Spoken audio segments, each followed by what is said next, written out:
retribution now. But you got a soul to say. I just been cooking that new. I'm about to drop in the field. Think if I call it the great, the people gon' call it the truth. Bismillah Rahman Rahim, brothers and sisters, you are listening to Straight Words on WVON 1690. This is the Talk of Chicago. You're listening to Straight Words. We come to you every Tuesday night right here on the historic WVON from 9 p.m. until 12 midnight. Brothers and sisters, we got a great show lined up for you. But before we get into it, we got to introduce the iconic guest and also the brothers who are the host of this show.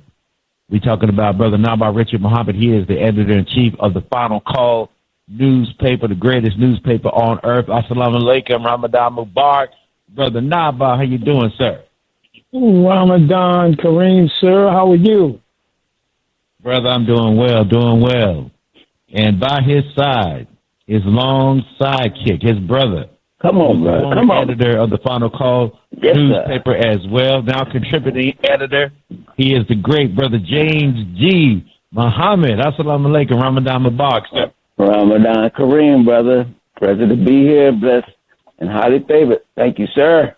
Yes, sir. Yes, sir. Brother BJ is here, and we got a great lineup tonight, brothers and sisters. You right on time as we are right in the middle of Ramadan, still giving you this great, powerful content. This is real black talk. We black, strong, unapologetically pro-Farrakhan. Brother Naba'a, what we got on deck for the people tonight? You there, Brother Naba'a? Yeah, I'm here. Sorry about that. Okay. Yeah, we got a really special guest on tonight, and this is Brother Donnell Suggs. He is the editor-in-chief of the Atlanta Voice, our black newspaper in Atlanta. And Brother Donnell also covers the 2024 presidential campaign. So now that we're into Trump 2.0, and I wanted to kind of look at from different people's perspectives what they felt was going on in the country. So the topic tonight is race, reality, rage in America. Boycotts, Trump, Dems, and should we give a damn? So, Brother Editor Donnell, are you on the line, sir? I am, yes, sir. All right. Well, welcome to the show, man. First time. We're really happy to. Oh man, we're really, really happy to have you on. I gave you a brief introduction. Why don't you give us about 30 seconds more about either what you're doing or what you've done that you think we need to know about? I think I can sum that up in 30 seconds. Born and raised in Brooklyn, live in Atlanta for the last 19 years, and all 19 of those I've been contributing to the Atlanta Voice in some way, shape, or fashion. But I've been the editor-in-chief since 2022. We are the only black newspaper in Atlanta that prints, and we're only one of two black newspapers in Atlanta, period. So it means something to run the shop that's speaking for my people. So, and just so y'all know, I've been the Final Call reader since I was about 7, 8 years old, growing up in New York. Wow. Now, I was raised Christian, but my dad had to have a Final Call in the house. That was a prerequisite. That's what I'm talking about. Yes, sir. And I've been reading it ever since. So you're talking about going on damn near 40 years. So I'm very, very moved so you can get the invite, let alone to be talking to you brothers. I listen to the show every week. Yeah, you know, brother, I'm really glad. So I guess we can kind of get right into this thing. Mm-hmm. So let's kind of start with the overall theme, and then I want to go to a couple of the questions. So from your view, when we look at race, reality, rage in America, when we talk about boycotts, when we talk about Mr. Trump, when we talk about the disorganized Democrats, and should we even give a daggone at this point? Because a lot of people are saying A lot of black folk are saying, hey, man, the country going to hell, but don't call me because we tried to avoid it. What are some of your thoughts about where we are right now? I'm getting that a lot from our readers saying, listen, we tried, we failed in some sense, so let them have this show, this dumpster fire, and we're going to take care of our communities within our communities. I'm getting a ton of that. And I'll be honest with you, I'm not mad at the way that frame of thinking. Now, as a journalist, I still have to cover it despite my personal feelings, but when people send letters or emails or casting the street at different events, especially political events, they say, like, man, this ain't our show no more. We try to give you guys an option. You didn't want the option. Now you're crying about the way things are going. Yeah. So when people are talking to you about that feeling, one of the things that I get from people is they feel like despite everything that black folk tried to do, we're still in it by ourselves. And so the feeling and the point of view that I'm getting from a lot of people is, we kind of tired right now. I mean, you look at when Mr. Biden was elected, right? He said black folk saved him, right? That's what he said. On more than one occasion he said that. Right. Then he turned around and said black folk saved democracy. So whenever I hear that, my question is what did black folk get? And what do I mean by that? At a certain point, Mr. Biden was in the White House, and the Democrats had the Senate, and they had the House. During that time, they could not, this is when they are in control of all three houses of government, White House, Senate, House of Representatives, with a majority. They could not pass the George Floyd police reform bill, and they couldn't pass the John Lewis. They could not pass the John Lewis Voting Rights Act because they were playing to people like Joe Manchin, the former senator from West Virginia, and they were playing to people like Christian Sinema, who at that time was a senator out of Arizona. So now when I look and I see these same people talking about these same bills that they didn't pass, right? But now that the Republicans are in trying to drive us to do what at this point? I think what the country got, in particular, I'll use Black America. When I say the country, I mean us. What we got this last year, in particular, last 6 months of the year, during Vice President Harris's, former Vice President Harris's presidential campaign, was a quick education on how elections work and how you have to how Congress works and how the Senate works. I think it was like a fast forward lesson for a lot of people. Folks that kind of stayed away from it had no choice but to either be involved or at least try to learn from their next door neighbor or somebody's opinion at the barbershop or the hairdresser or supermarket. And we got a quick lesson in the fact is this. When we had all the numbers, like you said, there were certain things that were just for us that didn't get by. Now we don't have the numbers, so there's no chance of that happening. And people are understanding that even if you have a candidate that you think is for you, that necessarily is not the case. It's not the case. Yeah. So we got to take care of our own one. Because even when you had the guy that was quote-unquote for you and represented you and was quick to have us, and I was one of those people, invited to the White House, having food on the South Lawn, and dressed in all white, thinking, man, we got it made. I was one of those people. And then you look back a couple months later in November, you're not getting invited anymore. You have to realize that we got to be for us. We got to be for us. It doesn't matter who's in the White House, y'all. It doesn't matter.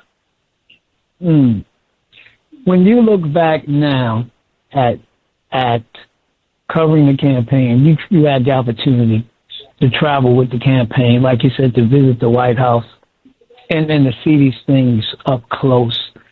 Is there anything happening with Trump 2.0 that surprises you, anything that was not unexpected in terms of what he said he would do? Covering him in 5 different states. I covered her in 7 different states. I covered him in 5, multiple rallies. He didn't even hide the blueprint this time around. He used it. Not even that. It wasn't even propaganda where it was kind of hidden in certain ways. He was saying what he was going to do. People heard it, voted him in. He's doing it now, and they're sitting there going, "I can't believe this." I don't understand what the man. Like, I'm not a fan at all. I grew up watching this guy and reading about this guy in New York, so I knew what was coming. You know, it's even worse than I thought. But to have him campaign this way, for the first time he didn't campaign this way. He talked about change and draining the swamp, but didn't give you specifics. Then he had a bad person, and I was like, whew, thank God that's over. Then he comes back out and says, you know what, I ain't going to hide no more. I'm going to tell you exactly what I'm going to do. So, no, I'm not surprised about anything, not even one thing. The people who are surprised were not paying attention. They were just scared to elect a brown face, or a black face, if you will, into that White House, and now they're shocked. But there's nothing to be shocked about. 1 + 1 is 2 in every language on the planet. So it wasn't like the man was hiding it. He campaigned with it. Yeah. You know, I've said this several times. Mr. Trump is a liar, but he did not lie during that campaign. He didn't lie in that campaign. He did not lie during the campaign. And I think we can talk about. And, you know, you get the white politicians, you get the white pundits, you get the white voters that supported Trump.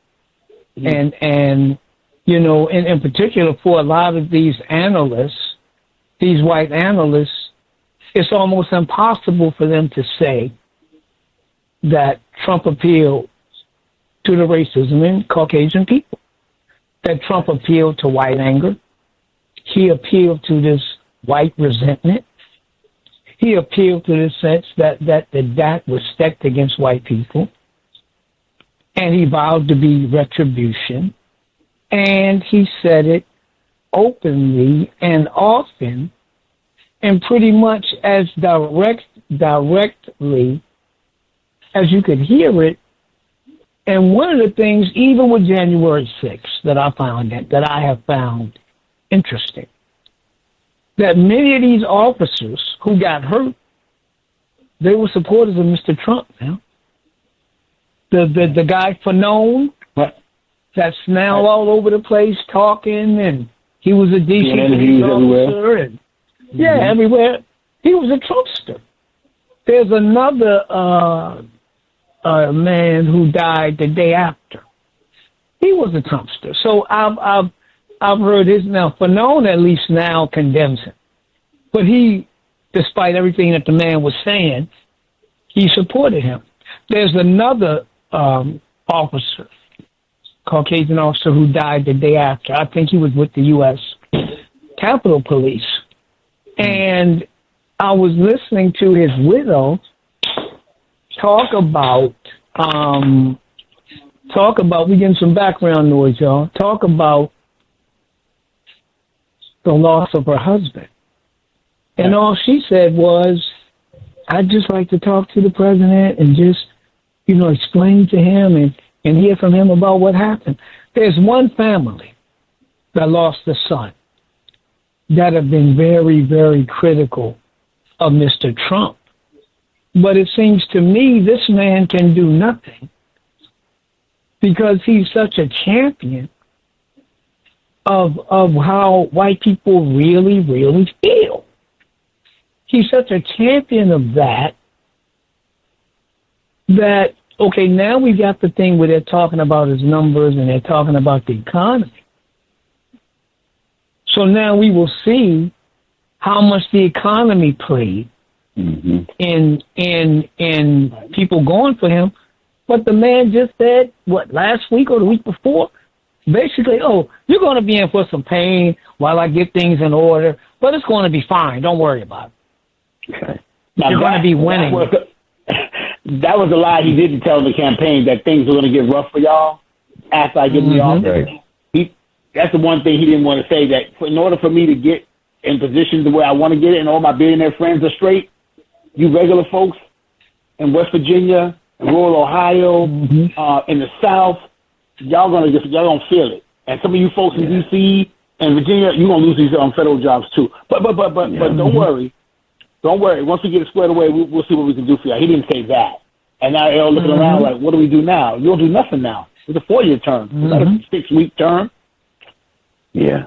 What you said, Brother Naba, is kind of key. It's key because right now, I don't think right now they're not really feeling the impact of the things that he's doing as much as they're going to be feeling it some months down the road. The budget, the economy, for example, everybody wanted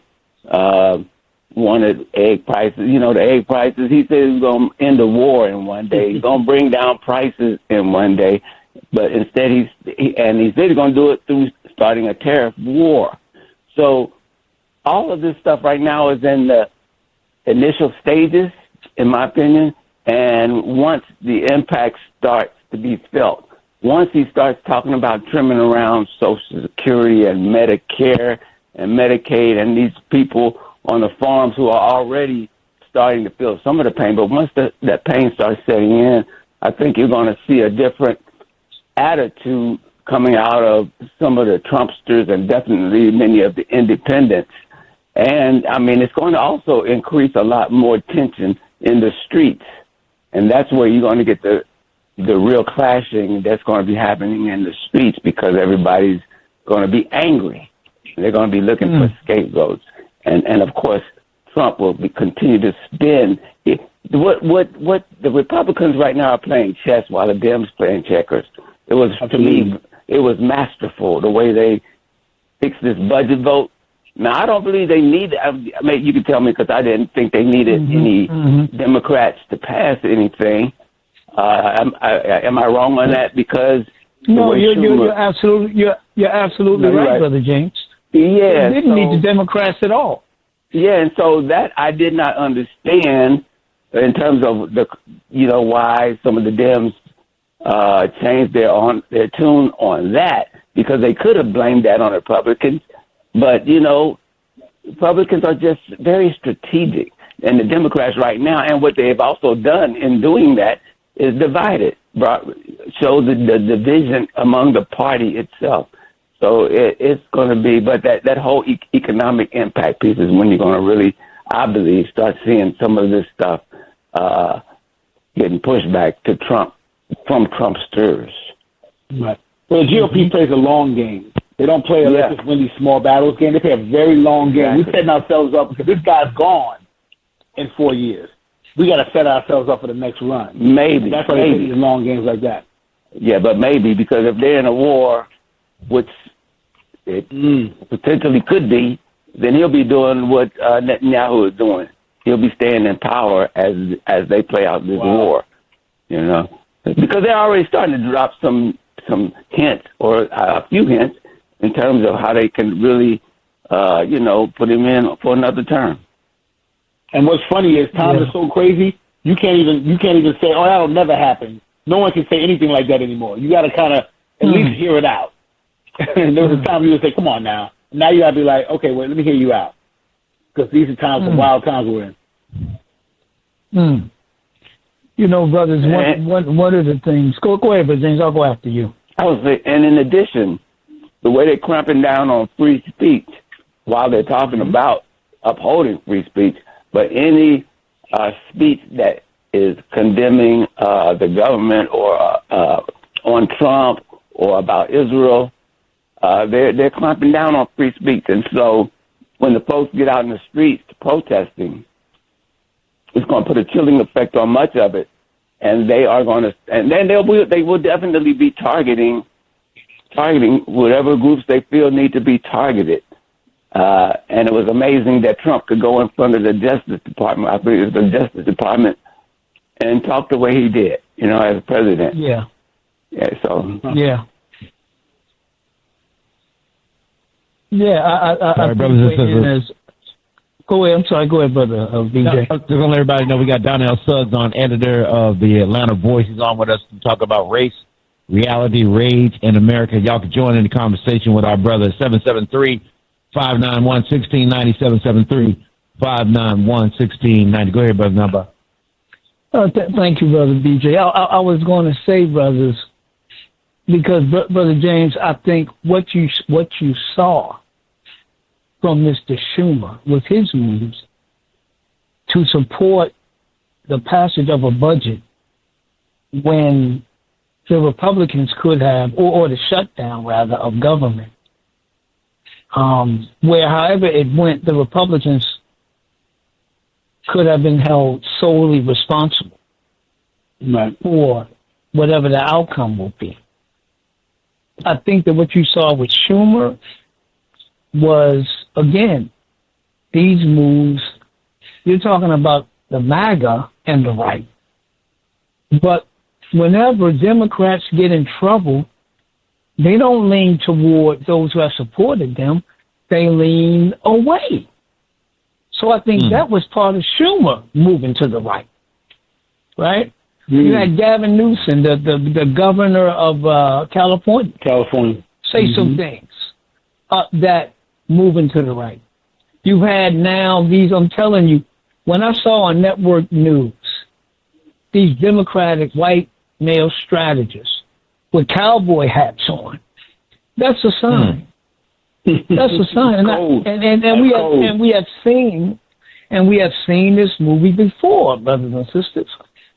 Remember Bill Clinton, the new Democrat who supported the death penalty, who executed a mentally impaired black man when Clinton was running for president as the governor of Arkansas. Right. The crime bill passed under Clinton, not under some Republican. It was Hillary Clinton that called our children super predators. So, this is for me the other problem when we are we seem to solely want to engage in this political aspect, but we don't engage in other aspects, or we don't stress other aspects, or we don't have a solid agenda that we can pursue regardless to, who's in office. And I think that's one of the reasons why, like you said, Brother Donnell, and the same thing I'm here, black folks is like, man, I'm sitting this out. Y'all handle that. Y'all handle that. We try to give you an answer. We gave you someone that was presidential. We gave you someone that had an immense amount of experience all the way up and down the political ladder, including her personal life as an attorney. We gave you all that. And you said, yeah, that's good, but we're going to go with the same old thing. So you had something that didn't work. You got it out of your hair. 4 years later, you brought it right back like it was going to be any different. Now it's worse. And it's just, and a lot of people I talk to, a lot of our readers are saying, listen, hey, can y'all, I know y'all was covering politics. I know you was on the campaign trail all over the country. That's cool, but can we just cover like Georgia? We're going to stay right here and try to see if we can fix Georgia. We can't fix the rest of the country. Because we have a Senate seat up this year in November. We got a mayor in Atlanta that's running for a campaign. We got some local stuff. Folks are like, yeah, we really appreciate you bringing us in on that, but that ain't work. So thank you for that. Now, can we just stay in Georgia and focus on what's going to help us in Georgia, if nothing else? And I get it. Have you ever seen anything like that in terms of writing for the Atlanta Voice and now being editor-in-chief?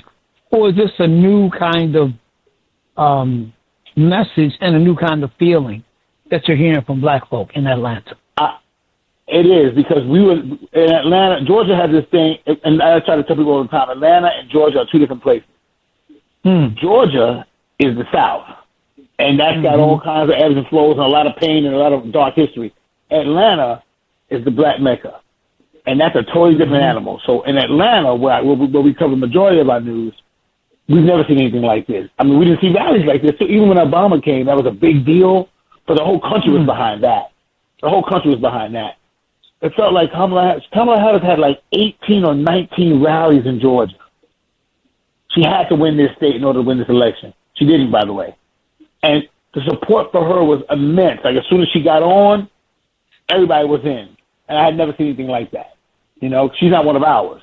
And the way they embraced her, you thought she was running for mayor of Atlanta, the way the numbers came out.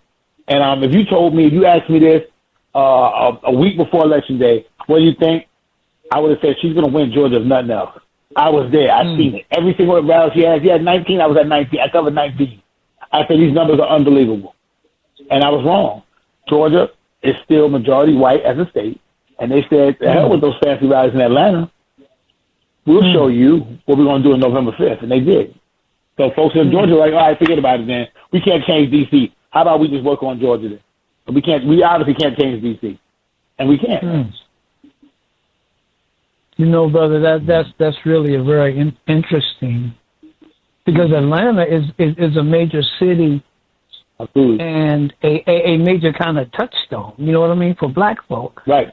And I think if you're getting that heavily in Atlanta, and I'm getting it heavily in Chicago, and I'm seeing, because you know sometimes you can see stuff and you wonder, is that real or am I just seeing? Is it real or am I just being given an impression because it is trending? If you get what I'm saying, right? I do. It was consistent. But it wasn't, one time or two times. It was like growing as it went on here in Atlanta. And Atlanta's a very political town. I mean, in terms of the national politics. Yeah. You know? You have to win. You have to win Atlanta to win Georgia. If you don't win the Fulton County, the largest county we have, you're not winning Georgia. That's just not going to happen. She won Fulton County and still didn't win Georgia. Unheard of. Yeah. Unheard of. Yeah. Brother Donnell, let me ask you this, Brother. Go ahead. Sorry, Go, BJ. Go. Yes, sir. I was going to ask you, Brother Donnell, do you think that the Democratic Party is very, very confused right now as to which direction they're going? And I just don't see how they're going to be able to recover in the next 4 years without any kind of clear direction. But what do you think? It's a boxing match, and we're dazed at the moment. Real dazed, like it's about round 6, and you're tired of getting punched. You're not knocked out, because there's still some people who have big voices that I wouldn't call it power, because you don't have power. You don't have the Senate, you don't have the House, you don't have power. But you have, and you don't have the presidency. But you do have some people who have a voice, and they have different ways of expressing that.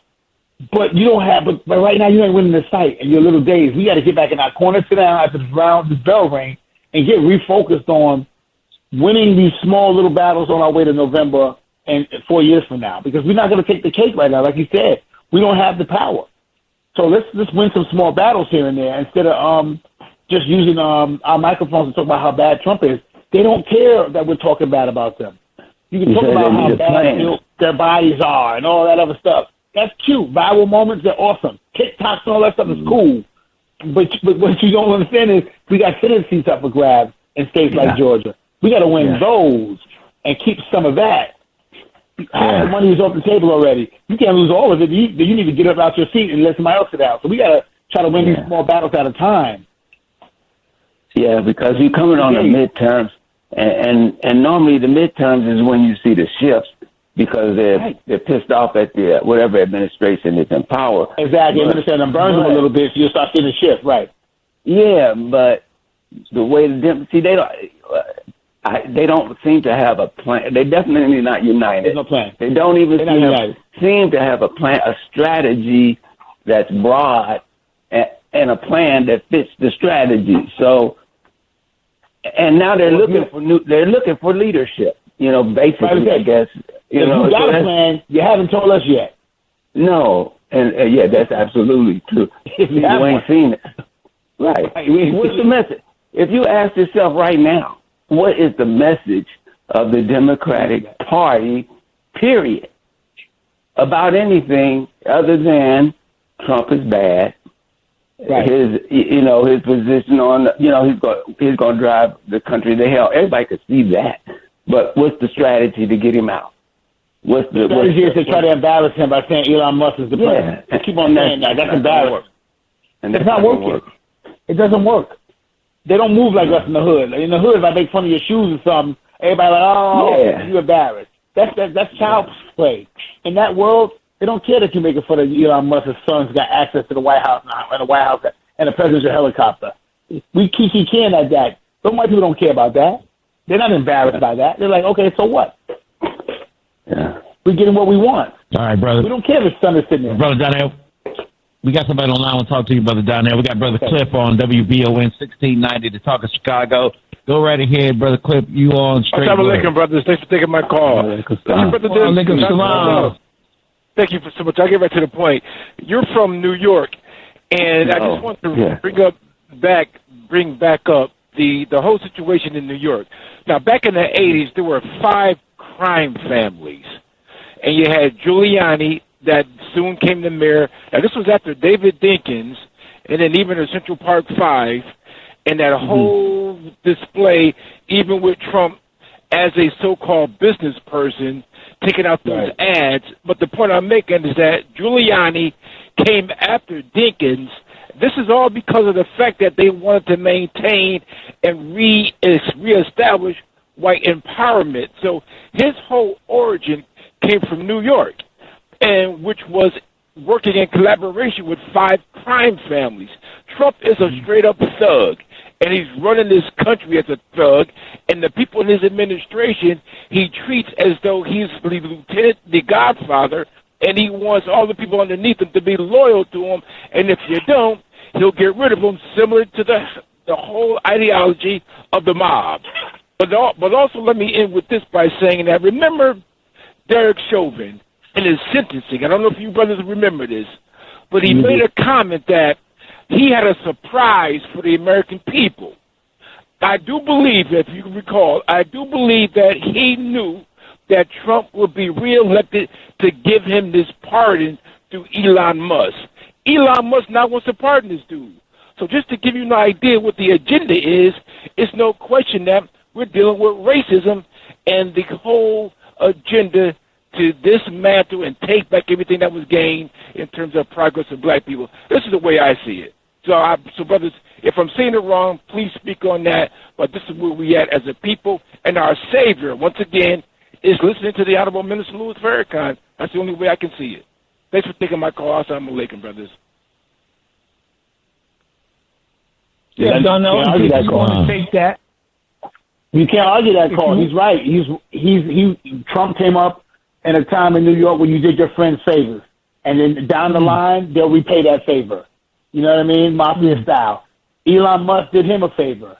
He bought Twitter, which is something that I'm on a lot, with a lot of politics is on that. Elon bought that, shut some things down, shut some other stuff up, put some things in. Next thing you know, I'm on your campaign team, and guess what? You're all over that. And pro-Trump stuff is all over that. He did him a favor. Guess what? I got to pay that favor back now, Mafia style. I got to look out for my guy. Give him government contracts that are worth billions of dollars and hundreds of millions of dollars, and take care of my friends. And that's how Mafia works. And that's a great analogy, which I did not even use until that brother came on. Now I'm going to end up probably using that in my story, so I'm going to have to credit him for that. That's a Mafia-style thing. You take care of your friends. That's what he's doing. Yeah. Yeah, I wanted to get to Cliff's point about a potential pardon. Derek Chauvin, of course, this is the white officer in Minneapolis that kneeled on the neck of George Floyd for some 8 minutes until he died. Right? So Mr. Chauvin, he pleaded guilty to federal charges of civil rights violations. And so because of that, he was sentenced to roughly 20 years in jail on that, 20 years in prison on that federal charge. Right. But he was also sentenced on state charges. So which even if they, which he cannot be pardoned for. So even if they wanted to pardon him on the federal charge, he was sentenced to 22 and a half years in Hennepin County, Minnesota.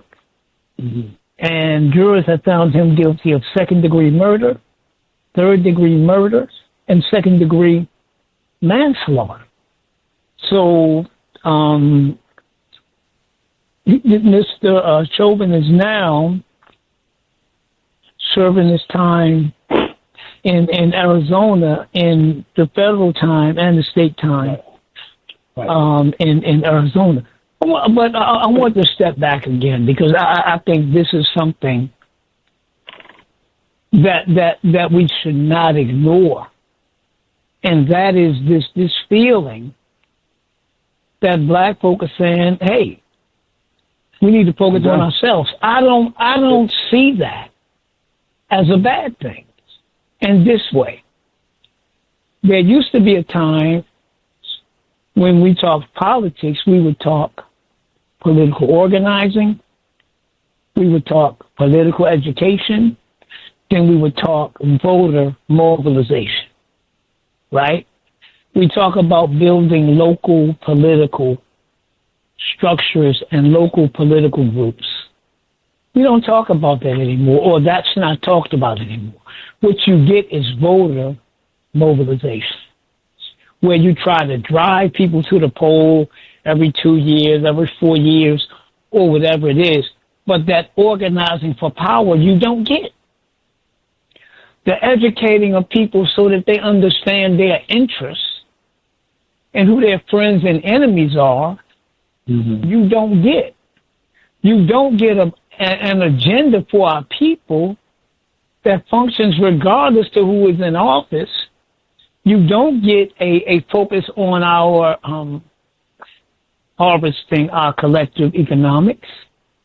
You don't get a focus on things like pursuing reparations in a collective manner. You don't get us collectively trying to deal with education in the major cities, the rural places, as well as on the state level. And you don't get us fighting at the state level to preserve and to flex as strong as we can our voting rights in the states where we live. But I think you got a lot of black folk that want to push that, really want to push that economic strategy and that building black wealth and doing money with black businesses.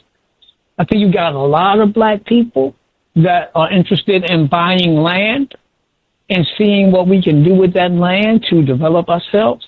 You've got a lot of people talking independent education and even what's being called micro schoolhouses, which are smaller independent educational spaces. And even though all of our children, of course, can't fit in those spaces, I think that if we begin to focus and organize at the local level, we got the independent school systems like Muhammad University of Islam, but we need to be in Chicago public schools where our children are. We need to be holding people accountable. And the biggest thing, I don't know what it's like in Fulton County, Brother Donnell, but I always say in Chicago and in Cook County, Illinois, the most powerful elected position that we do not deal with, we do not focus on, we do not target are judges. Judges who can take your property, who can take your freedom, who can limit your rights, but we don't focus on that. And I think that's why this inward focus, lastly, I'll say this. I think that when I get to doing something for myself and I'm trying to make something happen, I start looking around and say, who the heck job is this? Then I want to know, man, Alderman, what you doing? State representative, what you doing? Right? Ward leader, what you doing? And I think that there's opportunities for leadership, but we want to put in some work. I think that's why local newspapers and local TV is important, because we are in your living room more often than not. National news is. National news is talking every 4 years. Everybody gets in the uproar, and for a whole 7-8 months, national news is showing you who's running for president. But in between then, you're right. Who is your alderman? who is your city's mayor? If it's not a major city like Chicago and Atlanta, who's your city's mayor? Okay, well then who's the city council? Who's on the school board? That's where local media steps in. That's where a final call can tell you about reparations, or the Atlanta Voice can tell you about who's running for the city, for the sheriff, as a matter of fact. That's who's knocking on your door when the rent ain't paid. Or the judge, that's who's going to have to be staring at your son when he get arrested for something silly or whatever. Those things are what we need to report on. We get so wrapped up in this national stuff, and Trump aside, he's not in your community policing your community. Personally, he's not. Matter of fact, you might not ever see the president. You might not even see your governor, really. You're going to see your mayor, the sheriff, the local judges. You're going to see them more than you're going to see anybody else. Your city council, your school board. That's what you're going to see. So we need to educate each other on that. Like you said, let's get into it for a moment, and let's focus on ourselves and take care of the communities we're in. We used to do that at one point. I think we should go back to doing that instead of worrying about the national picture so much, because you can make fun of Trump all you want and all that, but what's done is done now. He's here now. But what about your community, the block you live on, the neighborhood you live in, the county you live in? What's up with that? Do you know who's running that? Because that's who you probably have to deal with more often than not.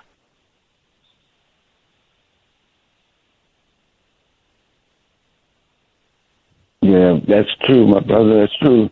So how do we get there, though? That's the question that continues to pop up. Everybody's doing something, a little something. Everybody got a piece of something that they're doing, pushing for this, that, or the other. But as a collective, how do we, bring our ideas, like we're saying, as a united movement? When you look at the bus boycott, those were people that got together, they united, and it had a tremendous impact. Even reparations, at one point, it was a primary goal that was top of the list, one of the top three things in a list that was in a national conversation, it seemed. It was in the news. Black folks talking about reparations from whatever perspective they were coming at it. Now, I personally don't see it where we're collectively moving something like that with any force the way it used to be. So how do we get that back? How do we do that? If I'm not right. Yeah. You are right, because when we put our collective minds together, we can do anything. Look at this recent boycott in Target. One weekend, all these black folks decided we all going to boycott that. They lost billions of dollars. So we can get together and not shop at a store. Not as important as a bus boycott, but along the same lines where we all got unified and said, okay, cool, we're not going to do it. And Target lost billions of dollars with a B. Not millions, billions. So how about that on issues a little more important than shopping at a stupid store? Let's get that same energy for things that really will affect you. And look, forget us. Forget you, me, and everybody else on this call, these men, these grown men. What about the next generation? My son is 10, right? He's 10. My daughter's 20. That's a whole nother generation. Let's see if we can get this thing right before they get into play and we're gone. So we can work on that. We got all this energy for Target. We ain't messing with them no more. And it changed. And it lost the damn company billions of dollars. Now, mind you, they'll make that billions of dollars back in 1 week. But the point was, we all decided to do something together, and we did it. So we just need to find a topic that's a little more important than a goofy store, and we can do it. I think we absolutely can do it. I think that the other thing is, real quick, I'm going to try to do a couple of things real quick. One, reparations was a strong topic with national media coverage during the Biden's first run. Well, I guess his run for president. And you had Cory Booker and you had Kamala Harris talking about reparations. But it was only a discussion for them for the primary. So it was a talking point in the political campaign. It wasn't a principled position, because once the primary went away, you ain't heard them talking about reparations no more. I think you've had, and maybe we need to bring Brother Cam Howard back, but you've had some wins, like in Evanston locally, You've had some other wins, and I think that's still developing. I think there's some fractures in that movement that have not been helpful, but I think it's still there. I think that what we do is we convene people, because there's a lot of people that have done research. There are people that have created agendas, but we have to decide with a like-minded group, or just starting with people who want to come together. I think that's where you start, and let's see if what we are talking about is enough to draw our people in. But certainly, not doing anything, waiting on a mystery god, or going back to the same people that leads you back to the same political plantation. That's not it. And Brother James, Brother BJ, maybe we need to convene something in person on this subject. Yes, sir. I love it. We need to do that. Sir. Yep. So, Brother Donnell, we're up against the top of the hour, big brother. We appreciate all your insight tonight. And tell everybody, brother, how they can read your newspaper, how they can get in contact with you, the website, and all the particulars of how they can dialogue with you, brother. Absolutely. It's been a pleasure having me on, first of all. I appreciate you, brother, for that, first and foremost. Second of all, yes, you can follow me on Twitter at Suggs, S-U-G-G-S, writer, W-R-I-T-E-R. That's on Twitter. The Atlanta Voice is also on Twitter at The Atlanta Voice. But our website, there's no paywall. We got a free newsletter. Y'all don't have to worry about going through all these codes and all that. TheAtlantaVoice.com. That's it. Simple as that.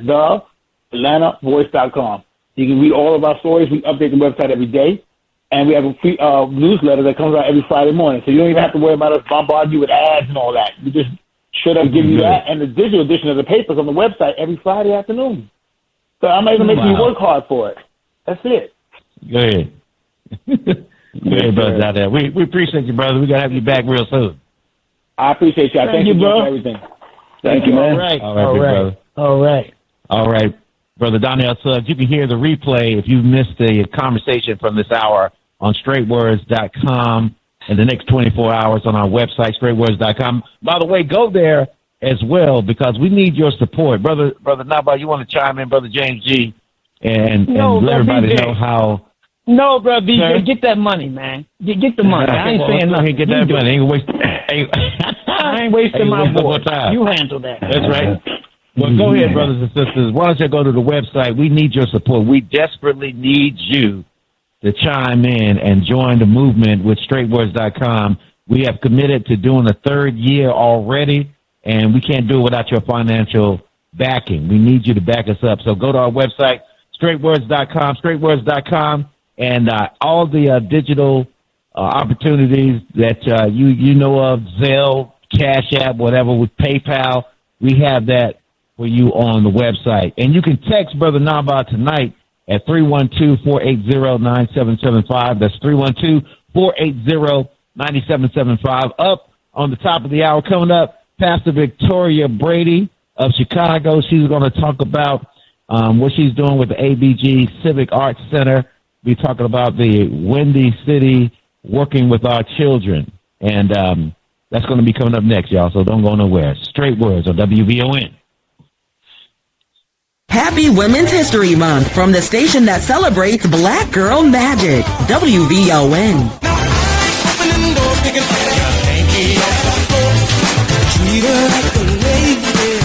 The talk of Chicago and the voice of the nation is 1690 WVON, Berwyn, Chicago.